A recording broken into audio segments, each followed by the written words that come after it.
Minha dúvida depois de 31 rodadas da Série B é a seguinte: por que caralhos demorou tanto para fazer um jogo decente dentro da competição? Fala pessoal, tudo bem? De volta para o pós-jogo de Santos 3, Mirassol 2, jogo que colocou o Santos na liderança da Série B e que, claro, garantiu o emprego do nosso amado técnico Fábio Carille, que correu mais para sair de campo ao final do jogo do que muito jogador nessas últimas 31 rodadas que o Santos disputou na Série B. Foi mais intenso no pique o professor do que muito lateral bagre que ele coloca todo jogo.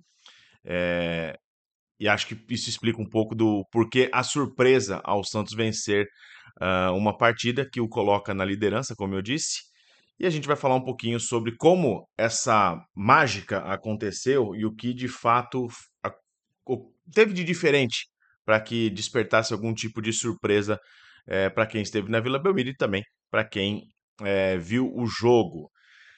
Acho que o principal aí, né, você tem a questão do conjunto Santos nesse jogo, as escolhas que o Carille fez e também um pouco do que foi falado na coletiva. Acho que são três pilares aí dessa análise que eu vou fazer hoje, mas começando pelo time em si. Me pareceu que finalmente caiu a ficha, ou pelo menos caiu a ficha para esse jogo, sobre a importância de conquistar os pontos necessários para subir o quanto antes. Não é só uma questão de futebol bonito, é uma questão de desempenho, de atingir metas. Se a meta até aqui está sendo cumprida de um jeito que não agrada a maioria da torcida, pelo menos pelo lado de atingimento de meta, isso está sendo feito. Né? Então o Santos pontua, não pontua do jeito que a gente gostaria, não pontua jogando bem, mas pontua, que é muito melhor do que o Santos estar jogando super bem e estar ali brigando para entrar no G4, né? É claro que isso cansa, porque ninguém aguenta ficar vendo aquele jogo chato. Ontem isso não aconteceu. O Santos jogou bem, teve uma postura agressiva durante o jogo, marcou em cima. Fazia muito tempo que eu não via jogador do Santos pressionando saída de bola e ontem aconteceu. O Santos chutou de fora da área. O primeiro gol do Santos sai de uma jogada assim, de um chute, um belo chute do Juliano de fora da área. O Santos teve associação, e quando eu falo associação, jogadores que se movimentam em espaços diferentes para buscar um tipo de passe ou para criar algum tipo de dificuldade para marcação. O lance do primeiro gol é exatamente isso, porque tem ali uma entrada um pouco mais à frente da área do Bigode, que acaba servindo o Juliano que vem de trás como um meia e bate de fora da área, né? Claro que não foi perfeito o jogo, o Santos errou bastante, tanto que quase entregou, né? Mas ao final do jogo, assim, a resposta foi boa. Eu gostei de fato do que o Santos apresentou durante o jogo. O ponto aqui eu vou até pegar minhas anotações aqui do lado, assim que funcionar aqui. Ai, meu filho, aí. É, o problema é que o Santos demorou muito tempo na Série B para conseguir chegar nesse estágio. Não precisava ser contra o quarto colocado, faltando 8 rodadas para o final, brigando por uma liderança ponto a ponto. Poderia ter feito isso antes, e aí nessa brincadeira é onde a gente começa a olhar para trás do campeonato e você vê onde estariam essas distâncias de ponto que eu estou falando. Uma postura dessa não teria feito o Santos perder 2 pontos contra a Ponte Preta com um homem a mais, ganhando de 2-0. Só aí você já teria 2 pontos a mais. Essa mesma postura não faria o Santos ter entregado possivelmente um empate ali pelo meio do campeonato contra o CRB fora de casa, que poderia ter pontuado e já ganhado alguns pontos a mais. Tem vários episódios dentro do campeonato do Santos que mostram que uma postura um pouco mais agressiva já ajudaria muito esse time a ter uma pontuação ainda melhor e conseguir com mais folga esse acesso de volta, né? Mas, para não falar que eu só desço o pau na mula do Carille, ontem ele acertou ao surpreender. A gente pede tanto que ele mude o time, que ele faça coisas diferentes para tentar resultados diferentes. Ontem ele fez. Você pode criticar se gosta ou não do que ele fez, mas ontem, até certo ponto, deu certo as mudanças que ele fez. Primeiro, o Luan Pérez na zaga. Não pelo gol, mas pelo incremento técnico que ele traz para dentro do jogo. Então o Santos ganha com um jogador melhor qualificado para poder realizar as jogadas e defender. O Luan Pérez foi muito bem, fez uma boa dupla com o Gil. No meio-campo, o Sandri entrou bem. Acho que ele erra umas bolas meio bobas, umas inversões que ele tenta fazer saindo pelo meio ali, que entregou umas duas bolas, pelo menos, para o time do Mirassol atacar de frente. E o Bigode, que até o tempo que teve gás, funcionou relativamente bem. Então, acho que tem aí um mérito do Carille ter explorado de verdade. Eu não achava que ia funcionar, principalmente o Bigode, porque o Sandri e o Luan Pérez iam estar nas mesmas funções de sempre, mas o Bigode jogou realmente de uma outra forma.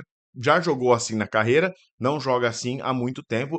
Ontem fez uma partida perto do que ele vinha contribuindo, foi bem melhor do que nos outros jogos. Até aí, beleza. Fez um gol bonito também, o gol do 2-1 num momento importante do jogo. Falhazinha do Muralha, que parece que achou que a bola ia para fora e meio que ele tira a mão, enfim, problema dos caras. O Muralha que é muito ruim. No jogo do primeiro turno até mostrei uns lances do Muralha falhando e como o Santos simplesmente não chutou no gol na primeira vez que enfrentou o Mirassol pelo Brasileiro. Agora chutou e agora foi coroado aí com a vitória, né? Aí o Carille, para variar, começa a mexer. E quando o cara ele mexe, aí o negócio começa a arrepiar. Porque, para variar, ele muda, né? Ele saca do time o Sherman e o Bigode. E aí tem um ponto. Entra o Rainer. Ficamos sem cérebro na lateral direita. Entra o La Quintana. Ficamos sem cérebro na ponta direita.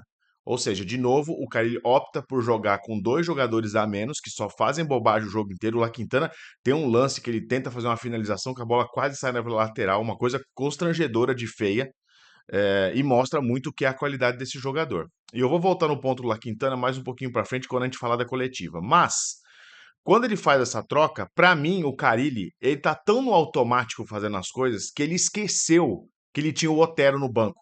Porque é o Otero que joga na ponta direita, não a entrada óbvia, né, não era pro Otero estar em campo, ele ia sair para entrar o La Quintana. Como ele não começou o jogo, para mim, o Carille esqueceu e falou assim: ah, não, segundo tempo é o La Quintana que entra mesmo, porque toda vez é a mesma coisa que eu faço.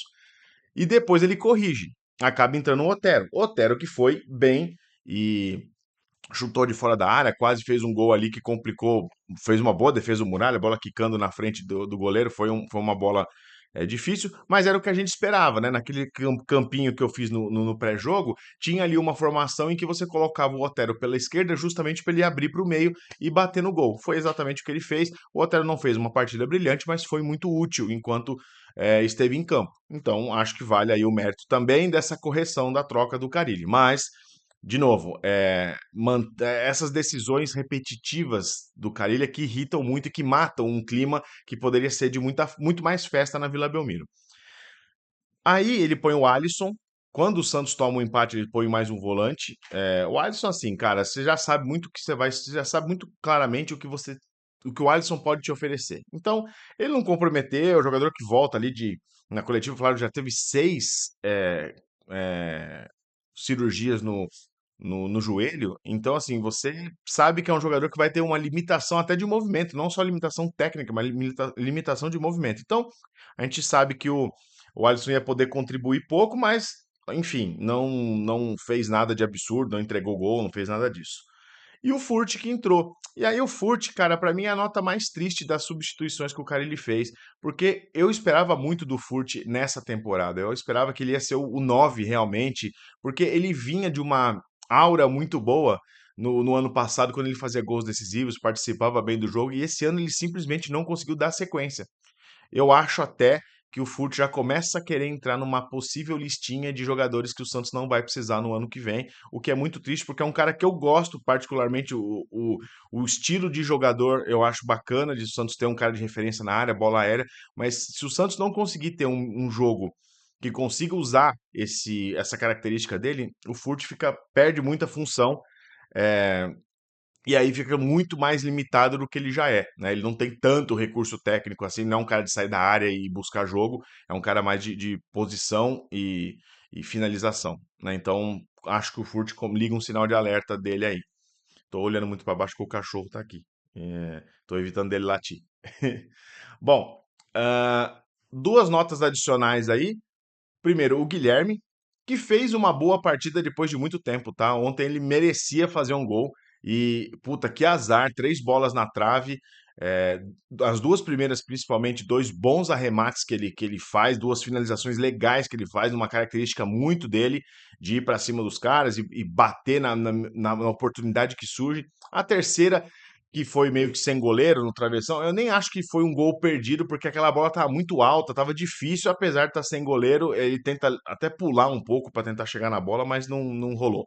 Mas enfim, se for assim num próximo jogo, tenho certeza que ele faz um gol pelo menos. Mas foi legal de ver o Guilherme pelo menos de volta. Eu sei que você vê na cara dele que ele tá muito incomodado por esse momento e acho que ontem ele dormiu muito mal, porque você vai para casa com essa coisa de puta, eram três gols. Mas se você olhar pelo aspecto positivo, se o Guilherme mata dois desses três que ele perdeu, o Santos teria goleado o Mirassol. E aí teria sido uma partida assim de uns 5-2, uma coisa muito diferente do que a gente está acostumado na Série B. Mas fica aí o registro, pelo menos melhorou. A outra nota é sobre o Pituca, que o jogador que foi expulso duas vezes, né? O Pituca, o árbitro dá um vermelho do nada para ele dentro da área de um lance que não era para vermelho direto, mas era para amarelo. E ele já tinha um. Então ele sai do campo expulso, o VAR chama o juiz, e aí o torcedor, né? E eu na hora também falei assim, pô, vai tirar o cartão, o Pituca volta pro jogo. Na verdade, o VAR só ia ponderar que não era lance de vermelho, era lance de amarelo. Foi o que aconteceu. Tomou o segundo e foi expulso. O Pituca não joga o próximo jogo. Acontece. Mas a cena dele saindo do campo e voltando correndo para ser expulso de novo, aquela cara de, pô, juiz, só avisa que é para ficar e não precisa de nada disso, foi minimamente engraçado. E para fechar, quero falar a respeito da coletiva do Carille. Está lá na Santos TV, mas se você quiser dar uma olhadinha, para mim, esse modelo técnico e jogador dividindo a atenção na coletiva virou já uma tradição no Santos, né? A tradição da Série B, né? Ah, mas eu quero falar de um ponto específico. Acho que do jogo, tudo que eu abordei aqui já foi abordado também pelas perguntas na coletiva. Mas tem um ponto que é o Miguelito. Lógico que essa pergunta ia surgir, lógico que o Carille respondeu. Primeiro ele responde daquele jeitão, ele vai ter mais minutos. O ponto aí não é ele ter mais minutos. O ponto é como esses minutos acontecem. Esse, para mim, é o problema geral. Eu queria que o Miguelito tivesse as mesmas oportunidades e os mesmos tempos jogando na posição que ele gosta, igual, por exemplo, o La Quintana tem. Que todo jogo entra, todo jogo faz pelo menos 20 minutos, 25 minutos de jogo, jogando mal, jogando bem, fazendo bobagem atrás de bobagem, mas todo jogo ele tá lá. O Miguel, ele tem 5 minutos para ser o Pelé da Bolívia, fazer tudo que o time inteiro não fez o jogo inteiro, e quando ele não faz, a gente escuta o discursinho pronto do Juliano, que para mim, é, eu até entendo o que ele fala, mas eu não concordo. Ele fala que nos treinos ele não consegue repetir essa intensidade que ele vê nos jogos da Bolívia. E aí eu vou pedir licença ao Juliano e falar assim, meu, aí você só tá querendo, né, puxar saco do seu chefe, né? Aí você tá de sacanagem. Porque que intensidade é essa que o Santos tem tanto no treino que a gente nunca vê no jogo? O próprio Juliano, que é meia, não entrega essa intensidade em todos os jogos. Então por que que o Miguel tem que entregar um negócio acima da média e ser preterido como jogadores como o Pedrinho, como o La Quintana, que têm oportunidades uma atrás da outra, não fazem nada e continuam tendo chance? Por que que o Carille não insiste? Por que que o Carille não é cabeça dura com o Miguelito, que é um jogador da base que vai ficar para o ano que vem e que precisa ganhar rodagem, mas ele tem uma convicção muito forte em cima de La Quintana e Pedrinho. É isso que mata. E aí, quando o Juliano vem e fala uma bosta dessa, você fala assim, pô, aí é demais, é o cara sendo muito corporativista. Isso mata, isso irrita. Mas, enfim, é um momento ali do Carille também de ser protegido pelo elenco. O Juliano é um líder desse elenco. É até um cara que eu pensava que no começo eu manteria pro ano que vem, porque eu acho que é um cara que pode ser um segundo atacante e ser reserva, nunca titular, mas pode ser um reserva, pode ser útil, jogar até um final de Paulista aí poderia ser bacana. Pela declaração de ontem, já vi que quando trocar o técnico vai miar essa participação dele aí, ele é muito carilete para sair fora para tentar alguma coisa diferente, queria ajudar a base, queria ajudar o Santos. Ali tem só uma defesa de causa própria só e, como sempre, né? Você não pode esperar muito de jogador, porque você sabe que jogador nem sempre é o cara mais colaborativo com o companheiro, como a gente gostaria, né? E nota para o próximo jogo, e a gente fala disso nos próximos vídeos, temos muitos jogadores suspensos, né? Não vai jogar não deve jogar na esquerda o Escobar não joga, o Pituca não joga, mas volta o Schmidt. Acho que tem mais gente suspensa aí. Vou pegar a listinha, mas acho que o Santos vai ter pelo menos umas duas mudanças. O Gil também não joga, então são três mudanças aí. Podemos ter finalmente uma linha de zaga com Sherman, Jair, Luan Pérez e Souza, que é um negócio que a gente estava esperando há muito tempo. Espero que aconteça. Acho que o Miguelito vai ter realmente momentos para jogar. Gostaria de ver ele entrando pela direita, assim como entrou hoje o nosso William Bigode. Então, há perspectivas de uma melhora. Vamos ver se o Carille consegue refletir isso nos treinamentos durante a semana. Volto aqui no meu canal do Santos para comentar isso também, beleza? Fim de pós-jogo. Espero que você tenha gostado do vídeo. Se gostou, deixa o like. Não se esquece de se inscrever. Comenta para mim o que você mais gostou no jogo de ontem, o que você menos gostou. E se você gostou da corridinha do Fábio Carille para não receber vaia ao final do jogo. Beleza? Fico por aqui. Um abraço, bom domingo e tchau, tchau.